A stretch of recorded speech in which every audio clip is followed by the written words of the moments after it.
अस्सलामुअलैकुम। आप देख रहे हैं प्रोग्राम मेरी दुनिया हसन निसार के साथ। मैं हूं आयशा खालिद। हसन साहब, ईमेल का आगाज़ करते हैं। पहली ईमेल जर्मनी से है शर्मीन की। कहती हैं कि आपके दलाइल और बेबाक तबसरे तो हमें बहुत पसंद हैं। ये बताइएगा आप पढ़ते कितना है? जी, कितना पढ़ते हैं वाला दिलचस्प सवाल है, लेकिन असल बात यह है कि बंदा क्या पढ़ता है, एक बात। दूसरी बात यह है कि जो हमारा प्रोफेशन है लिखना, बेसिकली तो मैं लिखने वाला आदमी हूँ।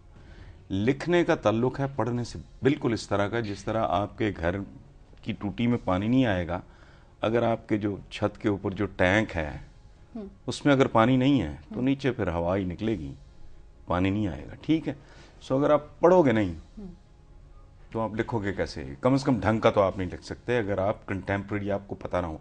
अच्छा, एक होती है जंक रीडिंग, वो मेरे लिए बहुत ज़रूरी है। मेरे 1.5-2 घंटे ज़ाया होते हैं। 12-13 अखबारात उसके जो अच्छे जो मुझे पसंद हैं कॉलमिस्ट, उनको पढ़ना, अंग्रेज़ी उर्दू के इतने अखबार देखना, अगर आप सुर्खियाँ भी देखें ना तो 1.5 घंटा लगता है। दैट इज़ कॉल्ड, जैसे फास्ट फूड को कहते हैं जंक फूड, वो है जंक रीडिंग। क्वालिटी रीडिंग के लिए मूड की बात है, कभी बेतहाशा होता है, कभी कम होता है, कभी ऐसा होता है कि आदमी का पढ़ने को दिल ही नहीं करता। मैं 3-3, 4-4 दिन, अच्छा रूटीन मेरा ये है कि मैं 3-3 किताबें बैक वक्त मैंने चलाई होती हैं। सही। मूड बदला, ये वो उठा ली, उससे वक्त आ गया वो अच्छा। फिर ये है एक और बात, ख़ास तौर पे यंगस्टर्स के लिए, नौजवानों के लिए, और वैसे भी जिन्हें पढ़ने का शौक़ है, कि किताब पढ़ते वक्त आप हाइलाइटर या कलम ज़रूर हाथ में रखें, उसके इंपॉर्टेंट पॉइंट्स को हाईलाइट करें। सेकंड रीडिंग में आपको, अच्छा एक और बड़ी खूबसूरत बात आपको बताऊं कि जो किताब दूसरी बार पढ़ने के काबिल नहीं है वो एक बार पढ़ने के काबिल भी नहीं है। ठीक है, मेरे दादा की आदत थी कि वो एंड ऑफ द बुक किसी भी किताब के आखिरी सफ़े पे अपनी कॉम्प्रहेंसिव राय उसके बारे में लिखते थे। तो मैंने इनहेरिट किया है ये हरकत। अच्छा, फिर एक बड़ी दिलचस्प बात है कि मैंने ज़िंदगी में कई बार मेरे ये कट गए, हाथ कट गए, किससे? कागज़ के, ये किताब के सफ़े से। शार्प होता है किनारा। हाँ, एक बार नहीं, कई बार हुआ है, 15-20 बार हुआ होगा, मुझे नंबर नहीं। अच्छा, फिर ये है कि पढ़ता क्या है आदमी? वो जो आपके दिल के करीब तरीन हो, वहाँ आपकी किताब जिंदा चीज़ है, ये कोई मुर्दा चीज़ और रद्दी का ढेर नहीं है, एक जिंदा चीज़ है। तो अगर आप अपने मिजाज के मुताबिक पढ़ोगे, वहाँ आप बेहतर कम्युनिकेट कर पाओगे। और फिर एक किसी किताब देखें, एक किताब मैं पढ़ता हूँ, वही किताब आप भी पढ़ती हैं, वो भी पढ़ते हैं, वो भी पढ़ते हैं। लाखों आदमी एक ही किताब पढ़ता है, लेकिन फिर वो फिर अपने अपने ज़र्फ़ के मुताबिक, अपने अपने इल्म के मुताबिक वो उसको इंटरप्रेट करता है।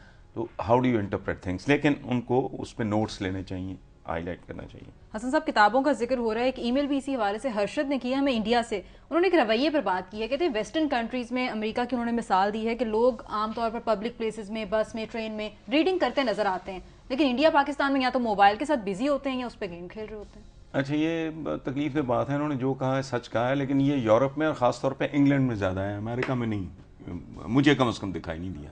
सही। इस तरह का ये कल्चर वहाँ बहुत है, लेकिन ये जो इस तरह की आदतें होती हैं ना, ये कौमों का अंजाम डिटरमिन करती हैं। हमारे यहाँ तो अनफॉर्चुनेटली ये हो गया है, फूड स्ट्रीट्स आबाद हो रही हैं, रेस्टोरेंट्स बन रहे हैं, किताबों की दुकानों पे तो कभी को बंदा हमें दिखाई नहीं देता। अदरवाइज़ एक ज़माना था, मेरी अपने नौजवानी या जवानी की बात कर लें, 70s की बात है, कि बाकायदा हजूम होता था। मैं तो चूँकि बहुत ज़्यादा रेगुलर विज़िटर तब भी था, अब भी हूँ, और जो ख़ास तौर पर जो सेकेंड हैंड बुक्स, इतनी ज़बरदस्त किताब मिल जाती है बहुत का। मेरा वो कलेक्शन भी है, कुछ 150 साल पुरानी किताबों का भी अल्हम्दुलिल्लाह, मैगज़ीन्स पुराने और बुक्स वगैरह। ये बहुत वाकई शर्मिंदगी की बात है कि इंडिया में भी, पाकिस्तान में भी, यहाँ कल्चर ही नहीं है। मैंने कभी किसी आदमी के हाथ में किताब नहीं देखी, बस पे या जहाज़ में मैंने नहीं देखी, सिवाय एक आध दफ़ा, और मुझे याद भी है। एक बार जहाज़ में फारूक मैंगल टीवी के प्रोड्यूसर हैं, प्राइवेट प्रोडक्शंस करते हैं मुझे, तो मैं भी पढ़ने लग गया, साथ साथ ही थे हम तो, बल्कि उन्होंने वो किताब मुझे तो वो एक वाहिद वाक़या मुझे याद है कि मैंने जहाज़ में किसी को किताब पढ़ते देखा। Normally I carry a book if I am travelling, बल्कि मैं इसी चक्कर में 2-3 बार किताबें ज़ाया भी कर बैठा हूँ। वो आगे रखा और उठाना भूल गए। सही। हसन साहब, और भी इंटरेस्टिंग क्वेश्चन को प्रोग्राम का हिस्सा बनाएंगे। फिलहाल वक्त हुआ एक शॉर्ट कमर्शियल ब्रेक का।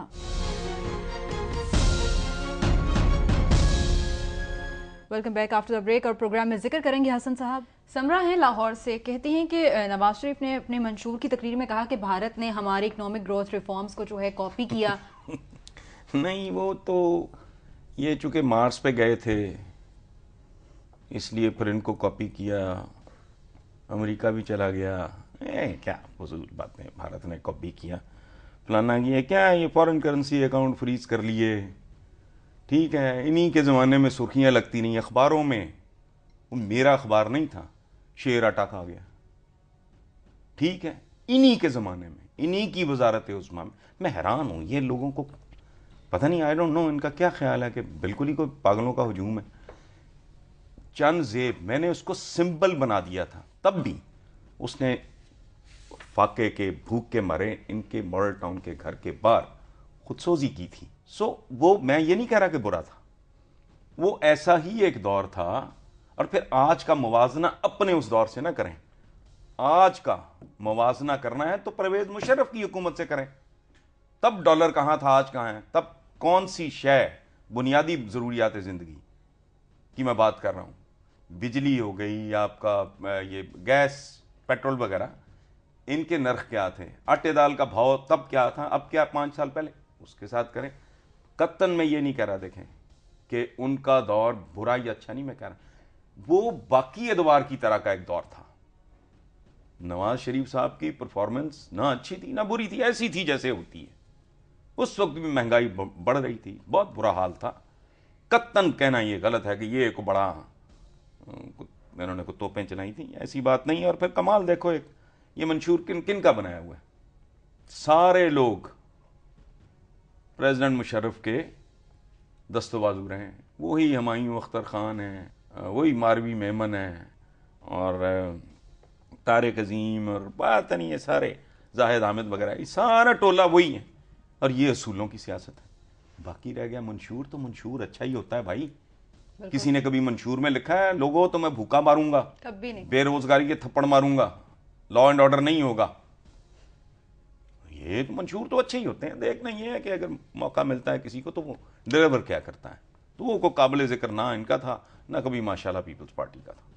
बस सच्ची बात बताऊं, अयूब खान का लोगों को बुरा लगेगा, मेरा इनमें से कोई रिश्तेदार नहीं है। अयूब खान जिसे डेकेड ऑफ प्रोग्रेस कहा गया था, वो बुनियादें मईशत की इस मुल्क में रखी गई, मुस्तहकम हुई, डैम्स बने, ये वो सारा कुछ इंडस्ट्रियलाइजेशन। और ये उसके बाद अगर था तो परवेज मुशर्रफ का। अब चाहे किसी को मरोड़ उठें, सच यही है जो मैंने आपकी खिदमत में अर्ज कर दी। अनूप शर्मा है चंडीगढ़ से, आपसे जानना चाहते हैं कि शूदर और ब्राह्मण में आपकी नजर में फर्क क्या है। बेसिकली वो निचली जात के हवाले से बात करें। देखें, बात सुने, नीच रवैया होता है, इंसान नहीं होता। ये मुख्तलिफ मराहल में बनी नौ इंसान के इर्तिका की मुख्तलिफ मनाजिल में इंसानों ने इंसानों को एक्सप्लॉइट करने के लिए, उनको लूटने के लिए मुख्तलिफ ढोंग जो खड़े हैं, ये उनमें से एक है। वो कहता है ना, अमीर शहर गरीबों को लूट लेता है, कभी बहीला मजहब कभी बना में वतन, इस पे लोगों का खून चूसा जाता है। देखो इंसान, या तो पता लगे ना जी, ब्राह्मण, बदकिस्मती ये है कि हमारे यहाँ तो इसका तसव्वुर ही नहीं, लेकिन हमारे यहाँ भी ये जात बरादरी, ये चौधरी और कम्मी, यानी जो काम करे वो कम्मी है, जो हराम खाए वो चौधरी है। ये हमारा अपना भी, मैं मतलब अपने गिरेबान में हाथ, उनका तो इस मामले में बहुत ही तकलीफ में बात है भाई। ब्राह्मण रवैया है, शूद्र भी एक रवैया, नीच रवैया है, इंसान नहीं है। मुझे बताओ, कोई ब्राह्मण दुनिया में ऐसा है, या हमारे यहाँ चौधरी, हमारे यहाँ बड़े खानदानी बनते हैं, कि उनका ब्लड ग्रुप ऐसा हो जैसा दुनिया में और किसी का ना हो। वही जो स्टैंडर्ड ब्लड ग्रुप्स हैं, उसी तरह का खून है, वही एक दिल, वही 2 किडनीज। यहाँ तो पता लगे ना कि जी ब्राह्मण साहब की 3 आंखें हैं, अल्लाह पाक ने शूद्र को सिर्फ 2 दी हैं, ब्राह्मण के पीछे भी आंख लगी हुई है। गलत है ऐसा। हाँ, एक और बात होता यह है कि जब आप एक कम्युनिटी को सदियों के हिसाब से, मिलेनियम्स के हिसाब से उनकी तहकीर, तौहीन, तजलील करते, उसे पसमानदा रखते, तो उनके रवैये जो हैं वो पस्त हो जाते हैं। समझ गए हो ना? बिल्कुल मैं मिसाल दिया करता हूं कि आप 7 फुट 7.5 फुट के आदमी को 10 साल 3 बाय 3 के 3 फुट के उसमें पिंजरे में रख के 10 साल बाद निकालें, वो 7 फुट का आदमी 3 फुट का कुबड़ा हो चुका होगा। इसी तरह जब कौमों के साथ, कम्युनिटीज के साथ उनको जलील और रुस्वा और पसपार हालत में रखा जाता है मिलेनियम्स के एतबार से, तो फिर उनके अंदर चंद ऐसी खसलतें, ऐसी आदतें, ऐसे रवैये पैदा हो जाते हैं जो इंसान के शायान शान नहीं होते, लेकिन आप उनको सबमैन बना देते हो। मैनिमल्स यानी थोड़ा थोड़ा आदमी, थोड़ा थोड़ा जानवर। बेसिकली नहीं, रब्बुल आलमीन ने ऐसा कुछ नहीं किया कि आपको ब्राह्मण बना दिया हो और मुझे अछूत बना दिया हो। ऐसा नहीं है। मेरे सीने में भी दिल दिया है, मुझे भी उतनी आंखें दी हैं, मेरा भी सारा फिशारे खून, ब्लड प्रेशर, वो सारा सिस्टम मेरे जिस्म का जो एक महियर लकूल, मैं तो डॉक्टर नहीं हूं, इंसानी जिस्म का ही बंदा मुतालिया कर ले तो सजदे से शायद माथा उठाने को दिल ना करे। ये ज्यादती है, अछूत, और मैं तो कम से कम इसका तस्वुर भी नहीं कर सकता। हसन साहब कुछ और भी ईमेल्स को प्रोग्राम का हिस्सा बनाएंगे, फिलहाल लेते हैं एक ब्रेक। देखते रहिए प्रोग्राम मेरी दुनिया हसन निसार के साथ। ब्रेक के बाद प्रोग्राम को आगे बढ़ाते हैं और हसन साहब जिक्र करेंगे नईम अख्तर हैं, और जो सवाल इन्होंने किया है उस हवाले से में बहुत सारी ईमेल्स आई हैं, जैसे कि वसीम सलीम है इंग्लैंड से। वो कहते हैं कि पीपल्स पार्टी के 2 कारनामों का आपने जिक्र किया और कहा कि 700 खून माफ कर दें, तो क्या इनकी वजह से वोट भी दे दें हम 5 साल के? ये किसने कहा? ये वसीम सलीम साहब हैं इंग्लैंड से। देखें अपने वसीम साहब, गुजारिश ये है कि अलामती गुफ्तगू होती है, बंदा मुहावरतन बात, जैसे कहते हैं कि सरों का समंदर था। सरों का तो समंदर नहीं होता, ठीक है। जैसे कहते हैं इतना हजूम था कि तिल धरने को जगह नहीं थी।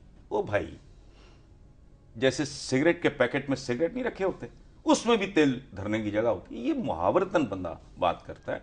मैंने जो कहा है ना कि 7 खून नहीं 700 खून माफ, ये पीपल्स पार्टी का बहुत बड़ा कारनामा है। तो दरअसल मैं उसको उजागर करना चाह रहा था कि ये बहुत बड़ी अचीवमेंट है, और जिंदगी में हीरोज और विलेंस नहीं होते। मुझे किसी ने पिछले दिनों पूछा कि जी आपको नून लीग, मैंने कहा उनके 2-3 काम इतने खूबसूरत हैं, सिर्फ एक काम, वो कल्चर तब्दील करने वाली बात है। वो सस्ती शोहरत के लिए क्या शादियां हैं डंडे के जोर पे, हम हैं ही जानवर का, इतने से इतने बजे तक सिंगल डिश खत्म करो इसको, मतलब चित्र पड़ेंगे, ठीक है, दूल्हा भी गायब, वो भी अंदर होगा। अच्छा काम था। किचन गार्डनिंग का कॉन्सेप्ट दिया पंजाब गवर्नमेंट ने, बहुत अच्छा था। सो ये इस तरह नहीं होता कि आप बिल्कुल अच्छा। फिर ये कि जी पीपल्स पार्टी को अब ख्याल आया, ये मुझे बड़े लोगों ने, ओ भाई मैंने पहले भी कहा था कि अगर कोई बंदा 50 साल की उम्र में आपके पास आ जाए और कहे कि आयशा बीबी मैंने इस्लाम कबूल करना है, तो तुम ताना दोगी उसको? कभी भी नहीं। कि 50 साल तुम किधर बैठे रहे हो, 20 साल के बाद तो तुम्हें होश आ गई थी, 30 साल किधर बैठे रहे, अब क्यों करना है तुमने? भाई ये क्या बात हुई? अच्छा एक और बात, ये कोई लल्लू पंजू काम तो है नहीं। ये जो ईरान के साथ हुआ, ये पता नहीं कब से पाइपलाइन में होगा। ये आपको तो अब नजर आया है ना, अवाम को तो अब पता चला। इसी तरह गवादर का बैठे बैठे तो नहीं कि जरदारी साहब ने फोन किया होगा, और ऐसे नहीं होता।